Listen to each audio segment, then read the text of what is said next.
Bem, dando continuidade ao estudo do Apocalipse, a gente estudou até agora, até o sexto selo, né?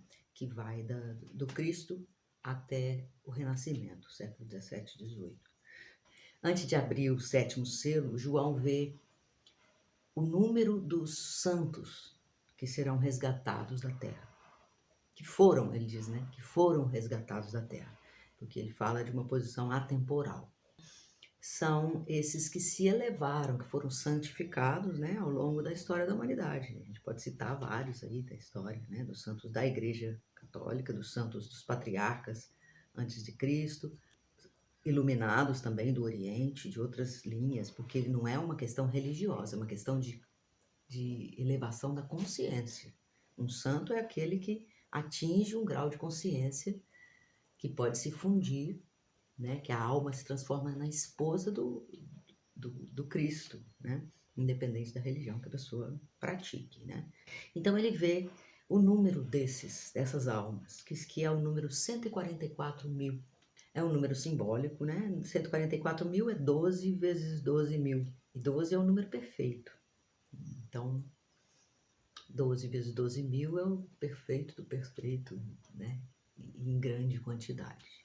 Esses 144 mil são chamados também da realeza de sacerdotes, ou dos pastores, né? Eles são como se fosse a elite. A gente vai ter 3 níveis. Esses 144 mil, que o João descreve mais na frente, que eles não se contaminam com sexo e nem é encontrada mentira em sua boca. Mas além desses, graças a Deus, né? João vê também uma multidão incontável de almas que serão salvas, mas que não estão nesse nível tão alto, tão elevado, tão iluminado e santificado dos 144 mil, dos sacerdotes. Quer dizer, os sacerdotes serão sacerdotes de uma multidão. Eles são os pastores das ovelhas. Essa multidão incontável seriam as ovelhas que serão ainda apacentadas até um grau de consciência mais elevado, que é onde toda a humanidade deve atingir. Então, eles estão nesse patamar intermediário, que fala que eles tinham vestes brancas e palmas na mão. Quer dizer, as vestes brancas representam muito as virtudes, né? O comportamento da pessoa, não é uma pessoa com um comportamento cheio de vícios, cheio de pecados, né? E tem palmas na mão, que significa o que eles podem ofertar, né? Que é as orações que eles praticaram a vida toda, as obras que fizeram, e fala que eles servem a Deus de dia e de noite. Isso é interessante porque na Cidade Santa, né, a Nova Jerusalém, Deus ilumina a cidade lá não à noite. Então esses da multidão incontável que servem a Deus de dia e de noite, eles não estão na Cidade Santa. Esses da multidão incontável ainda passam por essas provações da noite escura, que são as provações explicadas bastante por São João da Cruz, né? Que são momentos em que Deus nos coloca em situações, numa situação sem muita luz, sem vê-lo, para que a gente aprimore e aperfeiçoe a nossa fé. Então, essa multidão incontável ainda está nesse nível. Apesar disso, fala que o sol não mais os afligirá, e nem calores ardentes. Quer dizer, o sol não os afligirá. O sol é a divindade, né? Então, o sol não os afligirá, quer dizer, eles já poderão olhar e ver a Deus. Porque hoje em dia, representado pelo nosso astro-rei, o sol, a gente não pode olhar diretamente para o sol. Isso representa que a gente também não pode ver Deus. Não é? Não somos capazes, não. Queima os nossos olhos e queima a nossa alma, né? Porque num grau de impureza em que estamos, a gente vê aquilo que é perfeito, a gente não suporta. O sol não os aflige, e nem os calores ardentes. Esses calores ardentes são esses calores dos desejos que ardem no nosso corpo material decaído, né? Nessa situação em que nós estamos, a gente está sempre com desejos ardentes, nos queimando para uma direção ou para outra. E eles não terão mais isso. Então já é um estado assim bastante pacífico. Eu acredito que seja comparado ao estado de Adão e Eva, né? Que é o estado de pureza. Não é o estado da elevação dos sacerdotes, mas é um estado de pureza em que podem ser apacentados diretamente pelo Cordeiro para alcançarem, então, esse bem maior, que é a união com o divino. Bom, o João, ele volta a falar nesses eleitos, né, nessas almas salvas, lá no capítulo 20, depois que já se passaram muitos eventos, né, que a gente vai ver aí nos outros vídeos, mas ele volta a falar nessas almas. Eu vou falar agora para a gente terminar esse assunto. Que então, depois de vários eventos, um anjo que tem a chave do abismo e uma corrente muito longa, ele amarra o dragão e o acorrenta por 1000 anos. E depois que isso acontece, as almas, então, que foram santificadas ao longo da história, os 144.000, serão ressuscitados. Ou seja, receberão novamente os seus corpos materiais. Não o mesmo corpo.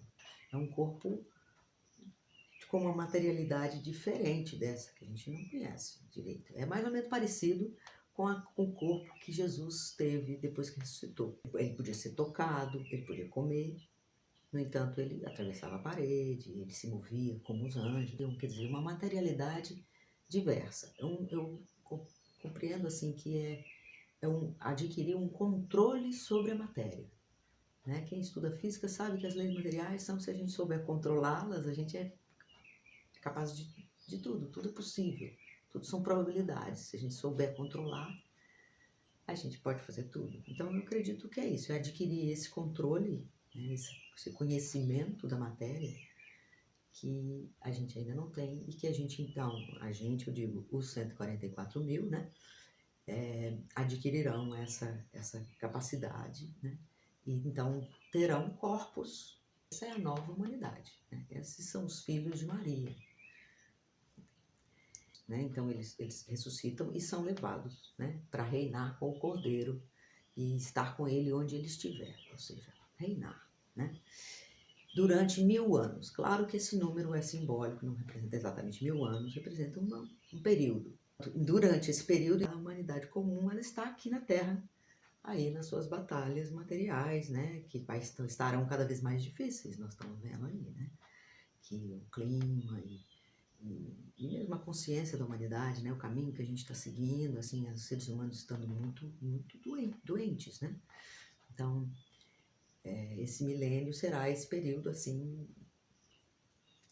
bem difícil. Seria um grande caldeirão onde ainda várias almas podem ser colhidas. Depois desse milênio, haverá a segunda ressurreição. Então, fala no Apocalipse que o mar entregará seus mortos, o Hades entregará seus mortos. Quer dizer, fala em mortos, né? Não fala em vivos. É difícil a gente saber dizer do futuro, né? Mas fala em mortos. Então, o Apocalipse fala então que os mortos vão ressuscitar, os livros serão abertos, e então aí será o juízo final, a separação da humanidade, né? Entre os que estão escritos no livro da vida e os que não estão escritos no livro da vida. Esses escritos no livro da vida provavelmente vão se aperfeiçoar, né? Tanto nesse processo final quanto no todo o milênio, para terem vestes brancas, né? Terem palmas na mão e poderem então ser recolhidos para serem apacentados. A terceira parcela da humanidade, que são esses que não estão escritos no livro da vida, eu entendo isso de estar escrito no livro da vida, é que ainda está vivo espiritualmente, ou seja, ainda está buscando evoluir, ainda está buscando se melhorar, ainda está se trabalhando. Esses estão vivos. Aquele que já chutou o balde, buscando prazeres e esperando aí o tempo passar, né? Esses não estão espiritualmente vivos. Esses então serão lançados, o Apocalipse fala, no lago de fogo. E também no lago de fogo será lançada a morte, o Hades, o dragão e a besta. Então essas são as opções, né, que a gente tem como ser humano.